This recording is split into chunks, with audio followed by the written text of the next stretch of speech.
தேவனுடைய சமூகத்துக்குள்ளாக தேவனுடைய வார்த்தைக்காக நாங்கள் ஆயத்தப்பட போகிறோம். தர்மையான நேரத்திலே நம்மளுக்காகவும் வார்த்தைக்காகவும் நான் செபிக்க போகிறேன். மகாபரிசுமுள்ள பிதாவே, இந்த மகத்துவமான இந்த காலை வேளைக்காக தகப்பனே எங்களை வாழ்கிறோம். ஆம் கதாவே, உம்முடைய கிருபையினாலே மீண்டுமாக உம்முடைய சமூகத்திலே நாங்கள் வரும்படியான ஒரு ஸ்லாக்கியத்தை நீர் எங்களுக்கு கொடுத்ததுக்காக உங்களுக்கு சொல்கிறோம். ஆம் கதாவே, வந்திருக்கிறதான எங்கள் யாவரையும் நீர் காண்கிற தேவன். ஆம் கதாவே, நிச்சயமாக ஆண்டவரே, தாகமுள்ளவனுக்கு தண்ணீரையும் ஆண்டவரே வறண்ட நிலத்துக்கு ஆண்டவரை ஊற்றையும் நீர் உண்டு பண்ணுகிற தேவனாயிருக்கிறேன். அதனாலே நிச்சயமாக கதாவை வந்திருக்கிற ஒவ்வொரு ஜனத்தை நீர் அறிந்த தேவன். அதனாலே ஆண்டவரே, நிச்சயமாக உம்முடைய வார்த்தையை நீர் அனுப்பி கதாவை முன்குறிக்கப்பட்ட உம்முடைய ஜனங்களை நீர் சந்திக்கிற தேவனாயிருக்கிறபடினால் ஆண்டவரே கோடான கோடி ஸ்தோத்திரம். ஆம் கதாவே, திறக்க போகிற வார்த்தையும் ஆண்டவரே இந்த நேரத்திலே பேச போகிற ஆண்டவரே இந்த வார்த்தைகளையும் உம்முடைய கரத்தில் விட்டு கொடுக்கிறோம். நீர் ஆசீர்வதித்து கதாவே இந்த அருமையான நேரத்திலே ஆண்டவரே வந்த ஒவ்வொரு பிள்ளைகளையும் ஆண்டவரே உம்முடைய கிருபையின் கரத்திலே நாங்கள் ஒப்பு கொடுக்கிறோம். ஆண்டவரே, அன்றைக்கு இந்த வண்ணமாக இந்த பூமியிலே நீர் வந்த வேளையிலே காணாமல் போன ஆடுகளுக்காக ஆண்டவரே அந்த இஸ்ரவேல் ஜனத்துக்காக நீர் வந்த தேவன். அதே நேரத்தில் அவர்களை அனுப்பின தேவன். அதே தேவன் இன்றைக்கும் நீர் மாறாதவராயிருந்தது. நிச்சயமாய் கதாவே இந்த நேரத்திலே நீர் பேச போகிற உம்முடைய கிருபைக்காக உமக்கு ஸ்தோத்திரம். அருமையான நேரத்தை உம்முடைய கரத்தில் ஒப்பு கொடுக்கிறோம். ஆசீர்வதியும் வழி நடத்தும். மீதியாய் நடக்கிற யாவிலும் உம்முடைய பரிசுத்த நாமம் மகிமைப்படும். யாவே உம்முடைய கரத்திலே தாழ்த்தி இயேசு கிறிஸ்துவின் நாமத்தில் கேட்கிறோம். ஆமென், ஆமென். நாங்கள் என்ற வண்ணமாகவே தேவனுடைய வார்த்தைக்கு நாங்கள் கடந்து போவோம்.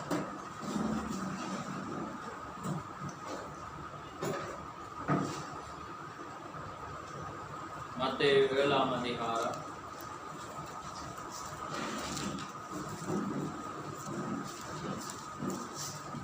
21ஆம் வசனத்திலிருந்து 22 நாங்கள் ஏற்கனவே வாசித்த வசனங்கள் தான்.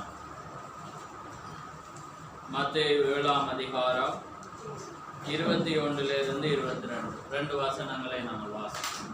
பரலோகத்தில் இருக்கிற என் பிதாவின் சித்தத்தின்படி செய்கிறவனே பரலோக ராஜ்யத்தில் பிரவேசிப்பானே அல்லாமல் என்னை நோக்கி கர்த்தாவே கர்த்தாவே என்று சொல்லுகிறவன் அதில் பிரவேசிப்பதில்லை. அந்நாளில் அநேகர் என்னை நோக்கி கர்த்தாவே கர்த்தாவே, உமது நாமத்தினாலே தீர்க்க தரிசனம் உரைத்தோம் அல்லவா, உமது நாமத்தினாலே பிசாசுகளை துரத்தினோம் அல்லவா, உமது நாமத்தினாலே அநேக அற்புதங்களை செய்தோம் அல்லவா என்பார்கள். அப்பொழுது நான் ஒரு காலம் உங்களை அறியவில்லை, அக்கிரமம் செய்கைக்காரரே என்னை விட்டு அகன்று போங்கள் என்று அவர்களுக்கு சொல்லுவேன். ஆகையால் நான் சொல்லிய இந்த வார்த்தைகளை கேட்டு இவைகளின்படி செய்கிறவன் எவனோ அவனை கண்மலையின் மேல் தன் வீட்டை கட்டின புத்தியுள்ள மனுஷனுக்கு ஒப்பிடுவேன். ස්වර්ගයේ සිටින මාගේ පියාණන් වහන්සේගේ කැමැත්ත කරන්න මිස මට ස්වාමිනී ස්වාමිනී කියන සියල්ලම ස්වර්ග රාජ්‍යයට ඇතුළු නොවන්නෝය.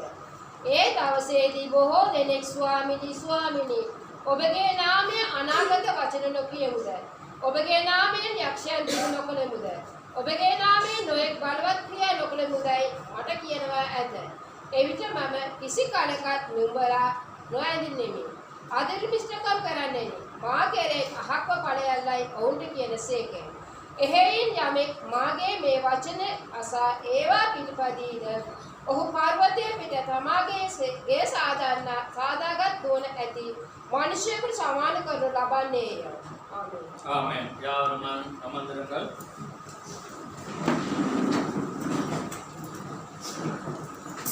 கர்த்தருடைய பரிசுத்த நாமம் மகிமைப்படுவதாக. ஆமென். அருமையான நாளிலே ஒரு அருமையான வேத வார்த்தை 10 லட்சத்தில் அங்கே ஒன்று என்ற செய்தியிலே தீர்க்கதரிசி அருமையான காரியங்களை விவரிக்கிறதை நாங்கள் பார்க்கிறோம். கடந்த வாரத்திலே நாங்கள் அணுகுதல் என்ற ஒரு தலையங்கத்திலே நாங்கள் பார்த்தோம். ஒரு ஆழமான ஒரு காரியம், ஆனாலும் அது ஒரு இடரலுக்கு ஏதுவான ஒரு காரியமாகவும் அது இருக்கும் என்று நான் அறிந்திருக்கிறேன். ஆமென்.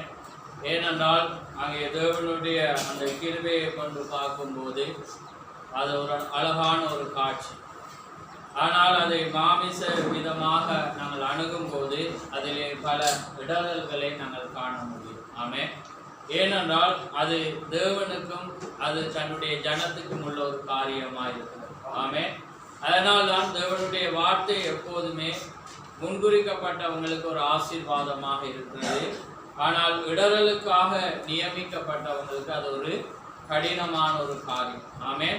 ஏனென்றால் அது தேவனுடைய வார்த்தை அந்த வண்ணமாக இருக்கிறதை நாங்கள் பார்க்கிறோம். அதனாலே அது பல காரியங்களை கொண்டு வந்தாலும் அங்கே தேவனுடைய ஆவியை பெற்ற மனிதனால் மாத்திரம் அதை புரிந்து கொள்ள முடியும் என்று நாங்கள் அறிந்திருக்கிறோம். ஆமென். ஏனென்றால் இந்த பூமியிலே ஆண்டவராகிய இயேசு கிறிஸ்து இருந்த வேளையிலும் அந்த வண்ணமாக அவருடைய உபதேசம் அங்கே இருந்தது. ஆமென். அவர் பேசின அங்கே அந்த உபதேசங்களை குறித்து தேவனோடு அவரோடு கூட நடந்த ஜனங்களாலே அங்கே புரிந்து கொள்ள முடியாமல் இருந்ததை நாங்கள் பார்க்கிறோம். ஆமென். ஏனென்றால் அவர் எல்லாமே ஒரு ஆழமான ஒரு காரியத்தோடு அங்கே பேசிக்கொண்டு போனார். ஏனென்றால் தேவனுடைய சமூகத்துக்கு அங்கே வரும்போது பலவிதமான ஜனங்கள் அங்கே வருவார். அங்கே வரும்போது அந்த தேவன் அந்த வண்ணமாக அங்கே பேசுறதை நாங்கள் பார்க்கிறோம். ஆனால் அந்த முன்குறிக்கப்பட்ட ஜனங்களுக்கு அந்த ஏற்ற நேரம் அங்கே வரும்போது தேவன் அதை விவரிக்கிறதை நாங்கள் பார்க்கிறோம். ஆமென். அதனால்தான் அங்கே சீசர்கள் அதை குறித்து அறியாமல் இருந்தாலும் அவரிடத்துல மாத்திரம் அந்த நித்திய ஜீவன் உண்டு என்று அறிந்திருந்தார். ஆமென். அதே போலதான் நாங்கள் சில காரியம் எங்களால் புரிந்து கொள்ள முடியாமல் இருந்தாலும் தேவனுடைய வார்த்தை சத்தியம் என்று நாங்கள் அறிந்திருக்கிறோம். ஆமென். நாங்கள் அதை அப்படியே விசுவாசிக்கும் போது தேவன் ஒரு நாளிலே அதை எங்களுக்கு காட்சிக்கு அங்கே கொண்டு வருவார். ஆமென். ஏனென்றால் அது ஒவ்வொன்றுக்கும் ஒரு காலம் உண்டு. அந்த காலம் வராமல் அந்த புரிந்து கொள்ளுதலை நாங்கள் அறிந்து கொள்ள முடியாது. ஆமென். ஏனென்றால் அதற்கான அங்கே சமயம் வரும். அப்படிதான் தேவனுடைய வார்த்தை ஒவ்வொரு காலத்திலும் பிரசங்கிக்கப்பட்ட வேளையில அந்த ஜனங்கள் அப்படியே விசுவாசித்தார். ஆனால் காலம் வரும்போதுதான் அதனுடைய அர்த்தம் வியாக்கியானம் அங்கே நிறைவேறின. ஆமென். அப்பதான் அந்த காலம் இதுதான் அந்த வார்த்தை என்பதை நிரூபணமானது. அதே போலதான் அந்த அணுகும் விதத்தை குறித்து பார்க்கும்போது ஒரு ஆச்சரியம். ஆனால் அப்படியான ஒரு அணுகுமுறையிலே தேவன் வருவார். ஆனால் நானும் நீங்களும் ஒரு பாக்கியம் பெற்ற ஜனமாயிரும். ஆமென். அதே வண்ணமாக தான் இந்த 10 லட்சத்தில் ஒன்று. நேற்றைய நாளில் தான் ஒவ்வொரு நாளும் செய்தியில் நாங்கள் பார்த்தாலும் நாளைய தினத்தில் ஒரு பொருளுக்காக வரும்போது கடைசியாக நாங்கள் ஒரு தீர்மானத்துக்கு வருவோம். ஆமென். அதே போல தான் அந்த அழுத்தத்தை வெளியேற்றுதல் என்ற செய்தியிலும் தீர்க்கதரிசி அழகாக சொல்லும். நான் பெரிய சபையோ அல்லது சிறிய சபைக்கு நான் செய்தியை கொடுக்க போனாலும் நான் எப்பொழுதும் அங்கே ஜெபிப்பது உண்டு, அதற்காக காத்திருப்பது உண்டு. ஏனென்றால் நான் ஜனங்களை பிரியப்படுத்துவதற்காக அல்ல, தேவனை மகிமைப்படுத்துவதற்காக. ஆமென். ஏனென்றால் தேவன் சொல்லுகிற அந்த வார்த்தைகளை மாத்திரம்தான் நாங்கள் அங்கே கூற வேண்டியவர்களாக இருக்கிறோம். ஆமென். 10 லட்சத்தில் ஒன்று என்ற காரியத்திலே நாங்கள் பார்க்கும்போது தேவனுடைய அந்த முன்குறிப்பை அங்கே காண முடியும். எப்படி பார்த்தாலும் அந்த முன்குறிப்பு தான் அங்கே வருகிறது. ஆமென். ஏனென்றால் அந்த ஆச்சரியமாயிருக்கு தேவனுடைய அந்த காரியம். அதனாலே தேவனுடைய எப்பொழுதும் தெரிந்து கொள்ளுதலானது தேவனிடமே அங்கே இருக்கு. அதான் அழைக்கப்பட்டவர்கள் அநேகர், தெரிந்து கொள்ளப்பட்டவர்களோ சிலராயிருக்கிறார்கள். ஆமென். அதனாலே எப்பயுமே இயற்கை ஒவ்வொன்றும் ஆவிக்குரியதுக்கு அடையாளமாயிருக்கு. இந்த அழகான இந்த காரியத்திலே தீர்க்கதரிசி பிரசங்கிக்கும் போது அது ஒரு ஆண், அதாவது ஒரு இனப்பெருக்கத்தை கொண்டு அந்த காரியத்தை அங்கே விவரிக்கிறார். எந்த வண்ணமாக மிருகங்கள் ஒரு இனப்பெருக்கத்துக்கு வருகிறதையும் அதே வண்ணமாக மனிதன் ஒரு இனப்பெருக்கத்துக்கு வருகிறது. வரும்போது நாங்கள் பார்க்கும்போது ஒரு விந்தணுவானது ஒரு கரு உண்டாகிறதற்காக ஒரு ஆணிடமிருந்து விந்தணு கடந்து போகும்போது அது 10 லட்சத்துக்கு ஏறக்குறைய 10 லட்சத்துக்கு மேற்பட்ட அந்த அணுக்கள் அங்கே கடந்து போகும். ஆனால் அங்கே பார்க்கும்போது பார்த்தீங்கன்னா ஒரே ஒரு அணுதான் அங்கே ஜீவிக்க போகும். எல்லா அணுக்கள் அங்கே இருந்தாலும் எல்லாமே உயிர் உள்ளது.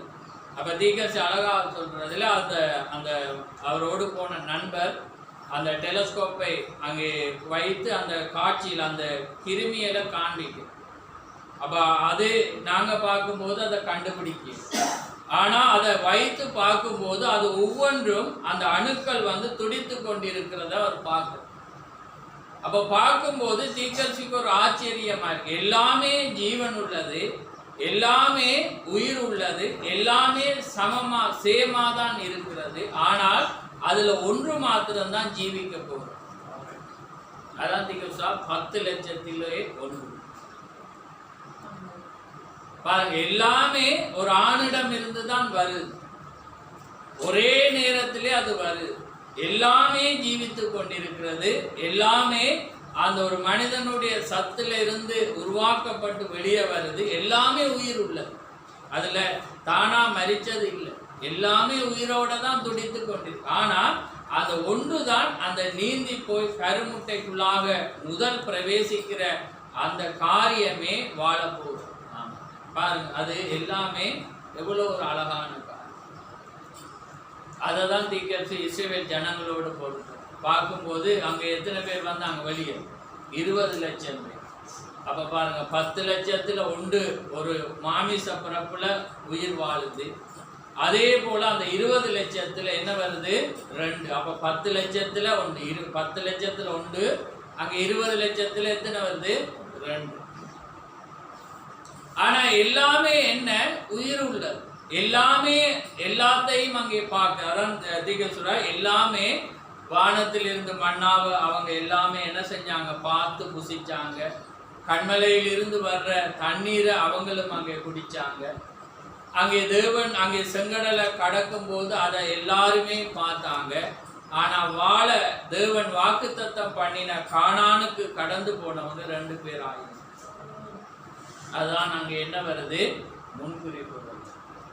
அப்ப அதே போலதான் தேவன் இந்த மகத்தான இந்த செய்தியில தேவன் எல்லாரையும் அங்கே அழைத்தது. ஆனால் அந்த தெரிந்து கொள்ளுதலானது தேவனிடத்திலிருந்து வருது. அது போதகரோ அல்லது விசுவாசியோ யாரோ, அது தேவன் யாரை தெரிந்து கொள்கிறாரோ அவன்தான் பாக்கியம் பெற்ற மனிதனாக. ஆனா அவங்க எல்லாரும் ஒன்றா சாப்பிட்டாங்க, ஒன்றாதான் கடந்து போனாங்க, எல்லா காரியத்திலும் அங்கே பார்த்தாங்க. அதனால தான் அந்த கிருபை தேவனுடைய அந்த தெரிந்து கொள்ளுதலானது ஒரு விலையேற பெற்ற ஒன்றாயிருக்கு. அதனால தான் அங்கே தாவீது 33ஆம் சங்கீதத்தில் சொல்லும் போது அதை வாசி.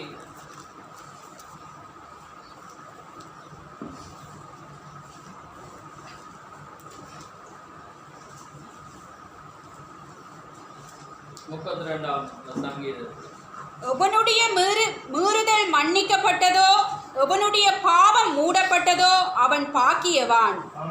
எவனுடைய அக்கிரமத்தை கர்த்தர் எண்ணாதிருக்கிறாரோ, எவனுடைய ஆவியில் கபடம் இல்லாதிருக்கிறதோ அவன் பாக்கியவான். பாருங்க, அந்த 2வது கடைசியில எவனுடைய ஆவியில் கபடம் இல்லாதிருக்கிறதோ அவன் பாக்கியவான். இங்கதான் அந்த பொய் பாருங்க. ஏனென்றால் தேவனுடைய அந்த தெரிந்து கொள்ளுதல் ஆனது மாத்திரம்தான் அதை என்ன செய்யறது? செய்கிறதாய். அப்ப அதனாலதான் தீர்க்கதரிசி இந்த 10 லட்சத்தில் ஒன்றுல சொல்லும் போது பாருங்க, ஒரு சிறு செய்தி தான். ஏனென்றாங்களுக்கு இதுல முடிய ஒரு சிறு ஆராதனை ஒன்று இருக்கிறது. உங்களுடைய நேரத்தை நான் கடத்தலாம். அதனால இது ஒரு அழகான ஒரு காரியம். தேவனுடைய அந்த காரியத்தோடு வைத்து உங்களை ஆராய்ந்து பாருங்க. பாருங்க, இது தேவனால் தீர்மானிக்கப்படுகிறது. இயற்கையாகவே அவைகள் யாவுமே ஒரே மாதிரியாக காணப்படுகிறது. ஆனால் அங்கே ஜீவனுக்கென்று ஒன்றுதான் நியமிக்கப்பட்டிருக்கிறது. அவைகள் யாவும் ஒரே மாதிரியாக இருந்தாலும் 10 லட்சத்திலே ஒன்று. ஆமென். இப்ப பாருங்க, எல்லாமே ஒரே மாதிரி. பாருங்க, இயற்கை தேவன் எப்பயுமே ஒரு மனிதனை படைக்கும் போது அதற்குள்ளாகவே அவர் என்ன செய்தார்? யாவையும் வைத்தார். அதான் தீர்க்கதரிசி இயற்கை ஒவ்வொன்றும் ஆவிக்குரியதற்கு அடையாளமாயிருக்கும். அதே போலதான் தேவன் வானத்தையும் பூமியையும் படைக்கும் முன்பாகவே வித்து எங்க வைத்துட்டார்? பூமியில வச்சு. ஆனா பூமிக்கு மேல என்ன இருந்தது? ஜலம் இருந்தது. ஆனா தேவன் என்ன செய்யறார்? பூமியையும் ஜலத்தையும் என்ன செய்யறார்? வெவ்வேறாக பிரிக்கிறார். ஆனா அப்பயுமே வித்து வெளியே வரையும். ஆனா தேவன் என்ன செய்யறார்? சூரியன் அங்க கொண்டு வர்றார், அப்பையும் அது வரையும். ஆனா தேவன் என்ன செய்யறார்? மழையை பெய்ய பண்ணும் போது அந்த ஜீவன் என்ன செய்யறது? வெளியே வருகிறத நம்ம. ஆனா தேவன் எங்க வைத்திருந்தால் உள்ளதான் அதே போலதான் சொல்ல அந்த பூமியில தேவனுடைய ஜனங்கள் வந்து பறந்து இருக்கிறான். ஆனால் அந்த 10 லட்சத்தில் ஒன்று போல தேவன் அந்த முன்குறித்த ஜனங்கள் தேவனுடைய அந்த நேரத்துல வரும்போது அது ஒரு ஆச்சரியமா இருக்கும். ஆனா அது இருந்த இடத்தை பார்த்தோம்டா அது எப்படியா இருக்கும், ஒரு வித உள்ள இருக்குமெண்டா எப்படி இருக்கும், அழுகி ஏன்னா ஒன்றுமே இல்லாம நொறுக்கப்பட்டு காரியங்களோடு அது இருக்கும். அது வருமான்னு கூட தெரியாது, காலம் கடந்து போய் அது இருக்கும். ஆனா அந்த தேவன் அங்கே முன்குறிப்பானது அங்க வரும்போது, தெரிந்து கொள்ளுதலானது வரும்போது, அது வெளியே வரும்போது அது ஒரு ஆச்சரியம். அதனால்தான் நாங்கள் இந்த செய்தி ஆழத்துக்குள்ளாக போகும்போது நாங்க யாரையும் குறித்து மேன்மை பாராட்ட முடியாம போயிருக்கோம். புரியுதா? நாங்கள் யதார்த்தமா நோமலா இருந்தா நாங்க எங்களை குறித்து மேன்மை பாராட்டோம். ஏன்னா நாங்க சபைக்கு போறோம், இந்த செய்தி கிடைச்சிருக்குது, ஏன்னா நல்ல காரியங்களை செய்யறோம் என்று நாங்க சொல்லுவோம். ஆனா நல்லதுக்கும் சபைக்கு வாரத்துக்கும் சம்பந்தமே இல்ல. முன்குறிப்போட ஆனா முன்குறிப்பு வந்தோன்னு அவன் வந்துடுவான் அந்த கால். ஆனா அது மட்டும் இருக்கிறவன் என்ன செஞ்சிருவான், வெளியே போயிடுவான். ஏன்னா தேவன் ஒவ்வொன்றுக்கும் டைம் வச்சிருக்கிறார். அதான் அவர் செய்கிற அந்த காரியங்கள் சோதனையானதுதான் ஒரு மனிதனை தீர்மானிக்கிறதா இருக்கு. அப்ப அதனாலதான் நாங்க வேதாமத்துல பார்த்தோம், அந்த தேவன் அங்கே எகிப்திலிருந்து கானான் இலகுவான வழி இருந்தாலும் தேவன் என்ன செய்யறாரா, சுற்றி கொண்டு போற ஏன்னு பார்த்தனாங்க. ஏன் போனேரா, அதுக்கிடையில மறந்து ஏன் நாங்க கொண்டு போனேராம், அவங்க அதை கண்டோன்னு திரும்பி ஓடிடுவாங்க. சோதனை வந்தா இவங்க என்ன செஞ்சிருவாங்க, டக்கண்டே ஓடிடுவாங்க, ஓரளவு தானே தூரம். அதனால தேவன் என்ன செய்யறா, சுற்றி கொண்டு போறோம். அப்ப போனா என்ன செய்யலாது, வரையல. ஏன்னா உடனே எதிரிய கண்டோன்னே இவங்க தோத்துருவாங்க. ஏன்னா 7 பழமுள்ள ஜாதி இருக்கு. அப்ப மெதுவா இவர் என்ன செய்யறாரு, பாலை கொடுக்குற மாதிரி கொண்டு போய் முதல் ஆரம்பத்துல பாத்தீங்கன்னா கஷ்டம் இல்லை, வனாந்திரத்துலதான் கொஞ்ச நாள் நடக்கிறான். ஆனா கானானுக்குள்ள போனோன்னு என்ன வருது, யுத்தம் வருது. ஒவ்வொரு அங்குலத்துக்கும் யுத்தம். நீங்க ஒரு ஸ்டெப் வச்சோனே யுத்தம். அப்ப அதுதான் பரிசுத்தாவியை பெற்றவனுக்கு யுத்தம் வந்தது. பரிசுத்தாவியை பெறாத மட்டும் உங்களுக்கு யுத்தம் வராது. யுத்தம் என்ற உலக யுத்தத்தை நான் சொல்லல, அதாவது வார்த்தைக்கும் உங்களுக்கும் வர்ற யுத்தம். வார்த்தையின்படி நீ செய்வாயா இல்லையா. அப்ப நீங்க பரிசுத்தாவி பெற்றீங்கன்னா என்ன வரும், சேலஞ்ச் வந்துட்டே இருக்கு. ஒரு வார்த்தை ஜெயிக்க இன்னொரு வார்த்தை வரும். அப்ப இன்னொரு வார்த்தை ஜெயிக்க இன்னொன்று வரும். ஏன்னா மனவாட்டியானவள் முழு வார்த்தையாக இருக்கு. அப்ப ஒவ்வொரு அங்குலத்துக்கும் என்ன யுத்தம் வரும். ஆனா வெளியே இருக்கக்குள்ள நீங்க உலகத்தால சோதிக்கப்படி அதை குறித்து நாங்க பார்க்கலாம். இது ஆவிக்குரிய காரியம். ஆவிக்குரிய காரியத்துல பார்க்கக்குள்ள கானானுக்குள்ள வந்துட்டா ஒவ்வொன்றை சுதந்திரிக்க அங்கே யுத்தங்கள் ஏற்படும். அப்ப அதனால பாத்தீங்கன்னா தேவன் என்ன செய்யறா, நேரடியா அங்க உள்ள கொண்டு போயிட்டா இவங்க ஓடிடுவாங்க. அப்ப அதனால தேவன் என்ன செய்யற, வனாந்திரத்துல எதிரி இல்லதான். வனாந்திரத்திலே உங்களுக்கு மாமிசமான பிரச்சனை தான் இருந்துச்சு, சாப்பாடு ஆசைகள் இருந்துச்சு. ஏன்னா இறைச்சி வேணும், ஏன்னா அப்பம் வேணும், ஒரே அப்பத்தையே சாப்பிடலான்ற பிரச்சனைகள் இருந்துச்சு. அப்ப அது மாமிசத்துக்குரிய யுத்தம். ஆனா அங்க உள்ள போனோன்னு சரீரத்தோடு அவங்களுக்கு யுத்தம் வந்துச்சு, வாழ்வா சாவான்ற ஒரு யுத்தம் வந்துச்சு. இங்க பாத்தீங்கன்னா அவங்களோட பலவீனங்களுக்கு ஒரு யுத்தம் இருந்துச்சு. ஆனா கானானுக்குள்ள போனீங்கன்னா அவங்களுக்குள்ள சரீரத்துக்கா அவங்க வாழத்தக்கதான ஒரு காரியத்துக்கு யுத்தம். அதே போலதான் நாங்க மனுஷன் அப்பத்தினால் மாத்திரமல்ல, தேவனுடைய வாயிலிருந்து புறப்புற ஒவ்வொரு வார்த்தையினாலும் பிழைப்பான். இன்னைக்கு எங்களுக்கு என்ன யுத்தம்னா, நாங்க பிழைக்கணும்டா வார்த்தையோடு யுத்தம். அப்ப அது என்ன, கானானுக்குள்ள வந்தோன்னதான் அது யுத்தம். அதான் சொல்றார், பரிசுத்தாவியை பெற்றோன்னதான் நீங்க அதிகமா யுத்தப்படுவீங்க, சோதனைக்குட்படுத்தப்படுவீங்க, சேதம் அடைவீங்க. உங்களோட வாழ்க்கையில வந்து அதிக பிரச்சனைகள் வரும். எப்போண்டா நீங்க பரிசுத்தாவியை நெருங்க போறீங்கன்னா அது வரும். கானான முழுவதுமா அல்ல, சுதந்திரிக்க முன்னமே பிரச்சனை. அதாலதான் நாங்க பரிசுத்தாவியை எல்லாரும் வந்து பூரணமா பெறையல. பூரணமா பெறும்போது அது முத்திரையாக மாறுது. அவங்க சீல் பண்ணப்படுறாங்க. அவங்க இனி பாவிக்கப்பட அங்க போக வேண்டிய இடம் மட்டும் அவங்க என்ன செஞ்சிருக்காங்க. ஆனா நானும் நீங்களும் இப்ப என்ன செய்யறோம், முழுமையான ஒரு நிலைக்குள்ளாக வர இன்னைக்கு போறார். ஆமென். ஏனென்றால் அந்த முழு காரியம் அதை பெற்றுக்கொள்ளும் போதுதான் ஒரு மனிதன் என்ன செய்யப்படுறான், பூரணமான. அப்ப அதனாலதான் இந்த சோதனையானது ஒவ்வொரு மனிதனை அவன் எங்கே இருக்கிறான் என்பதை அது என்ன செய்கிறது, காண்பிக்கிறதா இருக்கிறது. ஆமென்.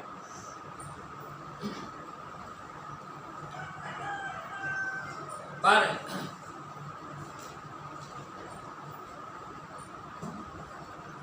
பாருங்க, 10 லட்சத்தில் அதை செய்ய போறது ஒன்றே ஒன்று. அது அறிவிக்கட்டாத ஏதோ ஒரு வலிமையினால் மனிதனுக்கு தீர்மானிக்கப்படுகிறது. அதே சமயத்தில் நீங்கள் ஒவ்வொருவரும் ஒரே மாதிரியாகவே இருக்கிறீர்கள். அந்த விந்தணுக்கள் ஒவ்வொன்றும் ஒரே மாதிரியாக இருக்கின்றது. மிருகங்களிலும் அதே காரியம்தான், மனிதனும் அதே காரியம்தான். பாருங்க, நீங்க பையனா பெண்ணா சிவப்பா அல்லது கருப்பா அல்லது என்னவாக இருக்க போறீர்கள் என்று தீர்மானிக்கப்படுகிறது. இது தேவனால் மாத்திரம்தான் என்ன செய்யப்படுகிறதா, தீர்மானிக்கப்படுகிறது. அதனாலதான் திகழ்ச்சி இதை ஆழமா பிரசங்கிக்கிறார் கலப்பு மார்க்கத்தில். ஏனென்றால் ஒரு மனிதனோ ஆணோ பெண்ணோ தங்களுடைய நிலையில் இருந்து மாற்றம் அடைய விரும்பக்கூடாது. விளங்குதா? ஏனென்றால் நீ இப்படிதான் இருக்கணும் என்று தீர்மானிக்கிறது தேவனாயிருக்கிறார். அப்ப நீங்க உங்களோட முடி கருப்பா இருந்தா சில பேர் என்ன செய்வாங்க, டை அடிச்சு சிவப்பா கலரா மாத்த வெளிக்கிடுவாங்க. அது வேதாமத்தின்படி கலப்பு, தவறான ஒன்று. ஏனென்றா தேவன் நீ இப்படிதான் இருக்கணும் என்று வணங்கியிருக்கு. புரியுதா? அதே போலதான் ஒரு ஆண், இப்ப நீங்க பாத்தீங்கன்னா உலகத்துல ஒரு ஆண் பெண் என்ன செய்யறாங்க, மாறுறாங்க பிசினஸுக்கு. அப்ப மலேசியாவை எடுத்துக்கொண்டீங்கன்னா தொழிலுக்காகவே ஒரு ஆண் பெண்ணா மாறுவாங்க. ஏனென்றா அங்க விபச்சாரத்துக்கு அதிக பணம். அப்ப அவங்க ஒரு வாழ்க்கையில முன்னேறணும்ன்றதுக்காக என்ன செய்வாங்கன்னா ஆண் பெண்ணாக மாறி பெண்ணுடைய உறுப்பை அவங்களுக்குள்ள ஆபரேஷன் பண்ணி எடுத்துருவாங்க. அப்ப அதனால அங்க அதிக வருமானம். அப்ப அது லைசன்ஸ், அது அனுமதிக்கப்பட்ட ஒன்று. அப்ப அதனால அவங்க அதை ஒரு தொழிலா பார்க்கறாங்க. நாங்க அதை விபச்சாரமா பார்ப்போம், அவங்க அதை தொழிலா பார்ப்போம். புரியுது? அப்ப அதனால பாருங்க, அது வேதாமத்தின்படி அது கலப்பு, தவறான ஒரு காரியத்தை அது என்ன செய்யறது, பிறப்பிக்கிறதா. அப்ப அதே போலதான் ஒரு ஆண், இப்ப நாங்க ஒரு அளவான ஒரு கருப்பு நிறமா இருந்தா நாங்க கிரீமா போட்டு இன்னைக்கு என்ன செய்யறாங்க, மாத்தி மாத்தி அவிச்சர் ஆளா மாறுறாங்க. சில பேர் பாத்தீங்கன்னா என்ன அப்படியே சாதியா இருப்பான். அது நான் என்னத்துக்கு பிரசங்கிக்கிறேன், இப்படி நினைச்சு வரையில நான் அது அங்க போகுது. ஏனென்றா காரியமானது மாற்றமே செய்யவே முடியாது. ஏனென்றால் அதை தீர்மானிக்கிறவர் கர்த்தராயிருக்கிறார். அப்ப அதனாலதான் ஒரு ஆணோ பெண்ணோ அதை செய்ய முடியாது. இதுதான் 10 லட்சத்தில் ஒன்று. அதான் இதுதான் முன்குறிப்பை நாங்க பார்க்கணும். அதனாலதான் நாங்களாகவே அது இருக்கும். அதுக்காக நீங்க தலை இழுக்க வேணாம் என்று சொல்லல. ஏன்னா நீங்க பவுடர் பூச வேணாம். பவுடர் எல்லாம் நீங்க சயின்ஸ் ரீதியை ஆராய்ச்சி பார்த்தீங்கன்னா நாங்க இப்ப எல்லாரும் வடிவுக்கு போடுறோம். அது இல்லை. அது எங்களோட சருமத்தை கொண்டு அது தீர்மானிக்கிறதுக்காக தான் அது வந்தது. புரியுதா? அது போட்டு எங்களை அழகுபடுத்த வரையில. அது சருமத்துக்கு தேவன் அழகாவே எல்லாமே வச்சுட்டு மனிதன் அதை செஞ்சு அடைச்ச பிறகுதான் இப்ப நீங்க அது இல்லாம வாழையலாம். புரியுதா? அப்ப அதனால இல்லாட்டி நீங்க அப்படியே சின்னதுல இருந்து நீங்க அப்படியே பாருங்க, நீங்க அழகாவே இருப்பீங்க. ஆமே. நீங்க ஏதாவது ஒரு உங்களோட சருமத்துல போடக்குள்ளதான் பருக்கள் வரும், காரியம் எல்லாமே ஏற்படும். இல்லாட்டி உங்களை தேவன் அப்படியே கொண்டு போவார். ஆமே. அதுதான் தேவனுடைய சிருஷ்டிப்பாய். அப்ப பாருங்க, இது தேவனால் தீர்மானிக்க. பாருங்க, பெண்ணோ சிவப்பு தலையோ, பெண்களோ பையனோ கருப்பு தலையோ அல்லது என்னவாக இருக்க போறதோ தீர்மானிக்கப்படும். இது தேவனால் மாத்திரம் இயற்கையாகவே அவை யாவும் ஒரே மாதிரியாக, ஆனால் அங்கே ஜீவனுக்கென்று ஒன்றுதான் நியமிக்கப்படுகிறது. ஆமென். இஸ்ரவேல் எகிப்தை விட்டு சென்ற போது அங்கே ஒரே நேரத்தில் ஏறக்குறைய சரியாக 20 லட்சம் ஜனங்கள் புறப்பட்டு சென்றன. அவர்கள் ஒவ்வொருவரும் ஒரு தீர்க்கதரிசியின் செய்தியை கேட்டனர். ஒவ்வொருவரும் அக்கினி ஸ்தம்பத்தை கண்டனர். அவர்கள் ஒவ்வொருவரும் மோசைக்குள்ளாக சுகந்த சமுத்திரத்தில் ஆவியில் பாடின போது மீரியாமோடு கரையில் மேலும் கீழாக ஒரே தம்புரு வாசித்து ஆவியில் கூச்சட்டனர். அவர்கள் ஒவ்வொருவரும் ஒரே ஞான கண்மலையில் இருந்து குடித்தனர். அவர்கள் ஒவ்வொருவரும் ஒவ்வொரு இரவும் புதிதான மன்னாவை புசித்தனர். அவர்கள் ஒவ்வொருவரும் ஆனால் அந்த தேசத்தை இருவர் மாத்திரம் அடைந்தனர். பாருங்க எவ்வளோ ஒரு பாருங்க எங்களோட புண்ணியங்கள் சேர்க்கவே முடியாது. ஆமே தேவனுடைய அந்த கிருபை பாருங்க எவ்வளவு ஒரு அழகான ஒரு காரியம். பாருங்க அடுத்து 55 சோதனை என்னவா இருந்தது. அவர்கள் யாவரும் ஒரே கண்மலையை குடித்தனர். அவர்கள் யாவரும் இந்த காலையில் நாம் புசித்துக் கொண்டிருப்பது போன்றே ஒரே ஞான மன்னாவை ஆனால் வார்த்தையின் சோதனை அவர்களை நிரூபித்தது. என்ன சோதனை? வார்த்தை. அதான் நாங்கள் இப்போ மத்திய 7 வார்த்தைன்னு அவர் சொல்றேன், கத்தாவே கத்தாவே என்று கூப்பிடுறேன், என் பிதாவின் சித்தத்தின்படி சரி. பிதாவின் சித்தம் என்றா என்ன என்று தீக்க சொல்ல என்னது? வார்த்தை. அப்ப வார்த்தையின்படி வாழ்வதுதான், அதுதான் தேவ பிதாவுக்குரிய சித்தமா. அவன்தான் கண்மலையின் மேல் தன்னுடைய வீட்டை கட்டுகிறான். அப்ப ஆண்டவரே ஆண்டவரே என்று சொல்லுகிறவன் அல்ல, அவன் என் வார்த்தையை கேட்டு நான் சொல்லிய வசனத்தின்படி நடக்கிறவனே என்ன செய்யறானா? கண்மலையின் மேல் தன் வீட்டை கட்டுகிறவனாய் அவனே புத்தி உள்ளவன் என்று வேதம் சொல்றான். அப்ப பாருங்க எல்லாமே உயிர் உள்ளது. ஆனா ஒன்றுதான் அங்கே தேவன் என்ன செய்யற தீர்மானித்தோட மற்ற 10 லட்சத்துல மற்ற எல்லாமே என்ன செய்யறது? மரித்து போகுது. ஆனா அது எல்லாமே போறதுக்கு முன்பாக என்னதா இருக்கிறது? ஜீவன் உள்ளதா. பாருங்க இயற்கையின் காரியம் ஆவிக்குரியதுக்கு அடையாளமாக பாருங்க எல்லாமே தேவன் அழகாக.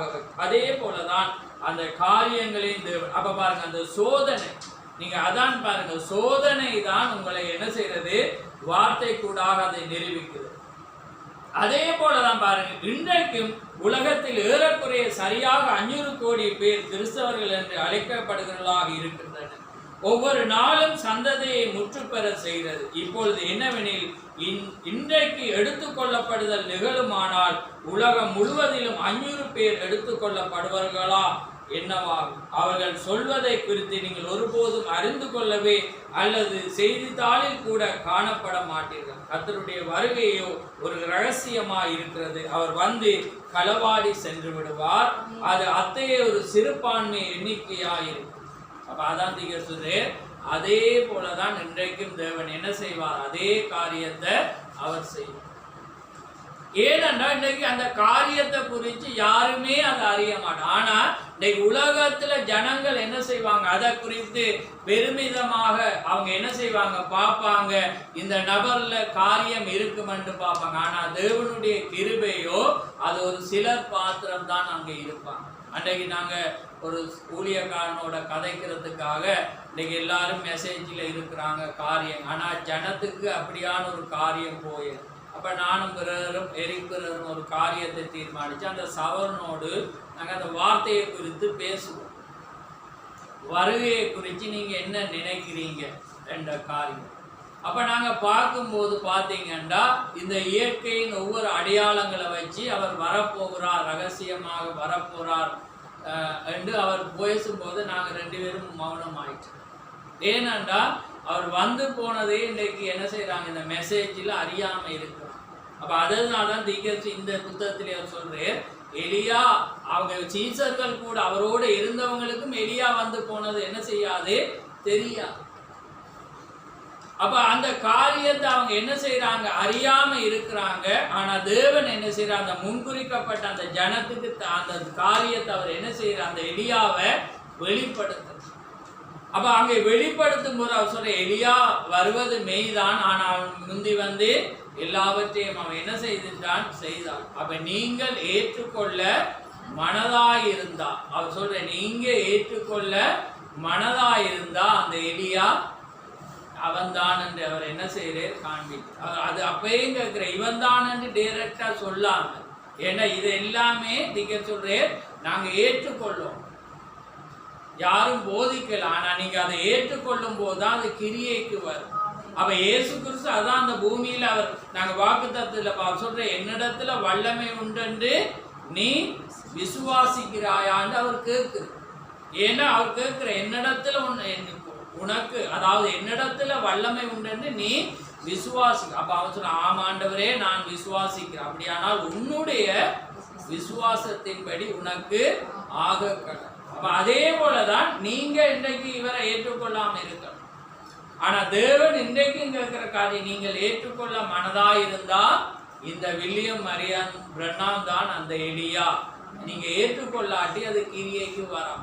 அப்ப பாருங்க இந்த எண்ட் டைம்ல அப்படிப்பட்ட காரியம். ஆனா அவங்க என்ன செய்யறாங்க, ஒரு காரியம் சம்பவித்த ஒரு நிலையில அவங்க இருக்கிறாங்க.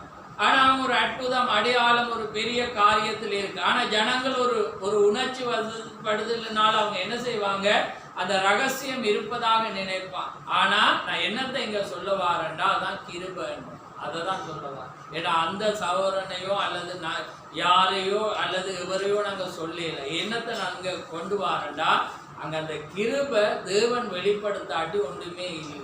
ஏனென்றா இன்னைக்கு அப்படிப்பட்ட ஒரு நேரத்திலேயே அந்த ரகசியம் தெரியாம நம்ம இருப்போமானா நாங்க இழக்கப்பட்ட போக வேண்டிய ஒரு நிலையில தான் அது என்ன செய்யும், கடந்து போகும். ஏண்டா இந்த ரகசியம் அதான் சொல்லுவா.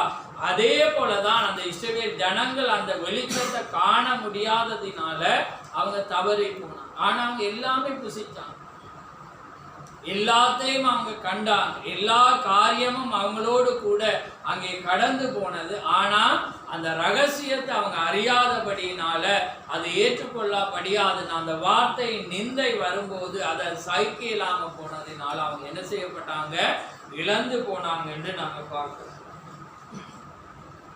அப்ப இது சீசர்கள் இயேசுவை நோக்கி அப்படியானால் எலியா முந்தி வர வேண்டும் என்று வேதபாரர் சொல்லுகிறார்களே அது எப்படி என்று கேட்ட நாட்களில் இருந்ததை போன்றே அப்படியே இருக்கு. அப்ப என்ன சொல்றார்கள், அன்றைக்கு கேட்டது போலதான் இன்றைக்கும் இருக்கு. இன்றைக்கு என்ன நடந்து இன்றைக்கு ஜனங்களுக்கு வந்துட்டேரா வரையலையாண்டே என்ன தெரியா. அப்ப அதனால தெரியாட்டி என்ன நடக்கும், அடுத்த கட்டம் தெரியாம தான் போகும். ஏனென்னா அந்த எண்ணெய் அந்த வார்த்தை உங்களுக்கு தெரிந்தாதான் அந்த காரியத்தை என்ன செய்யணும், உங்களால அறிந்து கொள்ள முடியும். அப்ப பாருங்க வேதபார் சொல்றா அது எப்படி என்று கேட்ட நாட்களில் இருந்தது போன்று அப்படியே இருக்கு. அவன் ஏற்கனவே வந்தாயிற்று, நீங்கள் அதை அறிந்து கொள்ளவில்லை என்றார். ஜனங்கள் என்ன செய்தனர் என்று எப்பொழுதாவது நீங்கள் சிந்தித்து பார்த்தீர்களா? அவர்கள் தொடர்ந்து மோசே எலியா வரப்போகிறான் என்று விசுவாசித்துக் கொண்டிருந்தனர். அவனோ சரியாக அவர்கள் மத்தியில் இருந்தான், அவர்கள் அதை அறிந்து கொள்ளவில்லை. அப்ப இன்றைக்கு பார்த்தீங்கன்னா எல்லாரும் கேட்கிற காரியம் அவர் வரப்போறார். ஏன்னா வானத்தின் அடையாளங்கள் இப்ப அதிகமா இருக்குது. நீங்க யூடியூப்ல பாத்தீங்கன்னா அவர் வரப்போகிறார் என அவருடைய ரகசிய அடையாளங்கள். அப்ப நாங்க அதை போடலுமா, அதை நாங்க என்ன செய்யலாது பார்க்கல. ஏன்னா அவர் போய் தண்ட ஜனத்தை களவாடிட்டும் போயிட்டு களவாடிட்டோன்னு என்னது இருதயத்தை உங்களை களவாடி போயில ஏன்னா இருதயத்தை அவர் களவாடி போயிட்டு இப்ப உங்களோட நேசம் எல்லாம் அந்த மணவாளனை நோக்கி இருக்கு. அப்படி இருந்தாதானா, அப்படி இருந்தா ஏன்னா அப்ப அவருக்கு எதை பிரியம், அவர் எதை விரும்புவார், நான் தேவனுக்கு பிரியமா இருக்கிறேன் அப்படி இருந்தீங்கன்னா உங்களோட இருதயத்தை யாரோ களவாடிட்டு போயிட்டாங்க உலகத்துல. இந்த வாலிய பிள்ளைகள் சொல்ற மாதிரி அப்ப அதுக்கு பிறகு சாப்பிட மாட்டாங்க, தூங்க மாட்டாங்க போன்ல. அது மாதிரி இப்ப நீங்க உங்களோட காரியம் அதான் தீக்க சொல்றே களவாடி போன. அப்ப அதான் சொல்றேன். அதே போல பாருங்க என்றே அவரோ சரியாக அவர்கள் மத்தியில் இருந்தார். மனுஷகுமாரோட வருகையும் அவண்ணமாகவே இருக்கு. அவர்கள் சரியாக அதே காரியத்தோடு அவரோடு செய்கிறார்கள். தேவ ஆவியானது இங்கு இருக்கிறது, நல்லது. நாம் அதனோடு என்ன செய்ய போகிறோம்? நாம் மன்னாவை புசித்து வளர்ச்சி அடைந்து தொடர்ந்து முன்னேறி கொண்டிருக்கிறோம். பாருங்க அந்த களவாடி வாசிக்க கர்த்தருடைய வருகை ஒரு ரகசியமாய் வருகையால் இருக்கு. அவர் களவாடி சென்று விடுவார். அது அத்தைய சிறுபான்மை எண்ணிக்கை ஆயிருக்கு. ஆமென். அப்ப அவர் என்ன செய்வார், அந்த மெசேஜ் செய்தியானது வந்தோடனே அந்த எல்லாமே அங்க மாறி. அப்ப அதுக்கு பிறகு உங்களோட பார்வை எப்படி இருக்கும், மேலதான். ஒரு வானத்துல ஒரு மேகத்தை பார்த்தா கூட நீங்க அதை ரசிப்பீங்க, அவர் இருக்கிற மாதிரி அது இருக்கு. புரியுதா? அப்ப ஒரு இயற்கையின் ஒவ்வொரு காரியத்தை பார்க்கல உங்களை எல்லாமே அதை ரசிக்க நீங்க வெளிக்கிடுங்க. நேற்று நான் ஒரு இடத்துக்கு போனேன்னு பார்த்தா கழுகை பிடிச்சி வச்சிருக்காங்க. திக்கசியில ஞாபகம் தான் வந்துச்சு. திக்கசியில் அந்த கூண்டுல கழுகை சொல்லி அடைக்காதீங்க, அது பறக்க இங்கே இருக்கிற பறவை அல்ல, அது மேகத்தையும் தாண்டி பறக்கக்கூடிய ஒரு வானத்துக்குரிய பறவையா. அது அப்பாவி மாதிரி இருக்கு, பார்க்க பாவமா இருக்கு. ஆமியால பிடிச்சி வச்சிருக்கிறான். அப்ப நான் கிட்ட போய் அதை பார்த்தேன். அப்ப பார்க்கும்போது ஒரு கவலை, வேதனைக்கு. ஏன்னா அது எல்லா பறவையும் விட உயரமாக ஒரு பறக்க வேண்டிய ஒரு பறவை, ஆனா அது அப்பாவியாவே இருக்கு பார்க்க. அப்ப பாருங்க, அதே போலதான் தேவனுடைய அந்த காரியமானது அந்த வண்ணமாக ரகசியமாக இருக்கும். அவர் காரியத்தை இனி வரப்போறாருண்டா அதை நம்ம கைவிட வேண்டிய ஒன்றுதான். ஏனென்றால் அவர் என்ன செய்தார்? தன்னுடைய ஜனத்தை களவாடிட்டு என்னத்தை இருதயம். ஆனா நிச்சயமாக இன்றைக்கு கண்காணியாக தேவன் பரிசுத்தாவியை வச்சிருக்கிற யார் யார் அவருக்கு பிரியமா இருக்கிறார்களோ அவர்களை குறித்து அவர் நற்சாத்தி பரிந்து பேசி கொண்டிருப்பார். ஆமென். ஏனென்றால் அது எல்லாருக்கும் அல்ல, பரிந்து பேசும் ஊழியமானது முடியும். ஆனால் தேவன் தன்னுடைய மனவாட்டிக்காக தேவன் அதை பேசி கொண்டிருக்கிறது. அந்த தூதர்கள் அவங்களை என்ன செய்வாங்க? அது தவறு, அது பிழை என்பதை அவங்க என்ன செய்வாங்க? காண்பித்து கொண்டு அவங்க என்ன செய்வாங்க? கடந்து போவாங்க. ஏனென்றால் தேவன் அந்த காரியத்தை அவர் செய்வார். மனுஷகுமாரனுடைய வருகையும் அவ்வண்ணமாகவே இருக்கு. ஏண்டா இந்த ஊழியம் என்ன ஊழியம்? மனுஷகுமாரனுடைய அதே ஊழியம். இன்றைக்கு நான் போடுற கட்டிங்களை நீங்க எவ்வளவு ஆழமா பார்க்குறீங்களோ அது பயங்கர ஒரு ஆழம். நீங்க அதை வாசிச்சு பார்த்தீங்கன்னா தெரியும். என்ன? தேவன் திரை நீக்கப்படுதல் என்ற செய்தி தான் நம்ம தொடர்ந்து போட்டுருக்கோம். பாருங்க, அதே தேவன் அன்றைக்கு எப்படி யூதர்களுக்கு தன்னை வெளிப்படுத்தினாரோ அதே தேவன் இந்த கடைசி நாட்கள்ல புரஜாதிக்கு தேவன் தன்னை வெளிப்படுத்தினார். அதனாலதான் அந்த திரை கிழிக்கப்பட்டபடினாலதான் அங்க வணக்கத்திற்குரியதாக அவர் என்ன செய்தார்?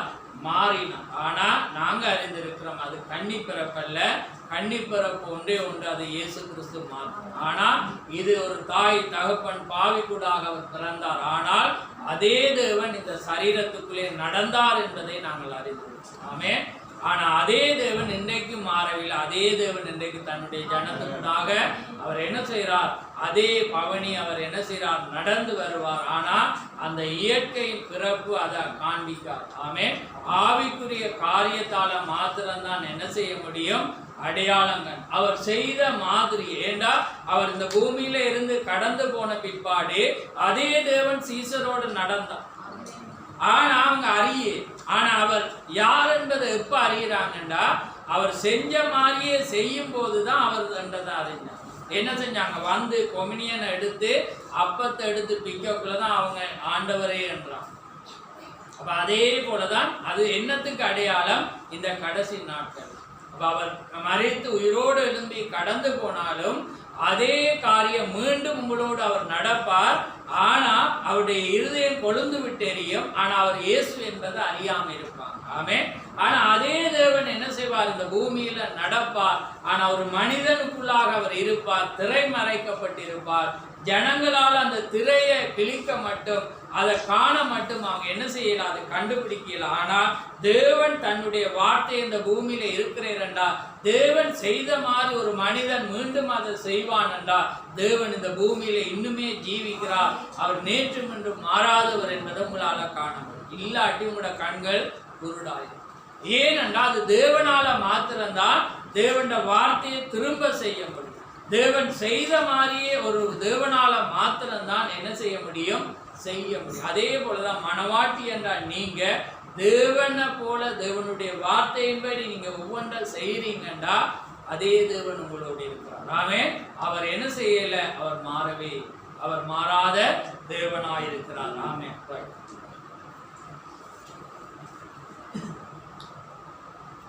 பாருங்க, வெளிச்சமானது வெளிச்சம் உண்டானது. முதலாவது தேவனுடைய சமூகத்தில் தேவனுடைய வார்த்தையினால் உரைக்கப்பட்ட வெளிச்சம் உண்டானது.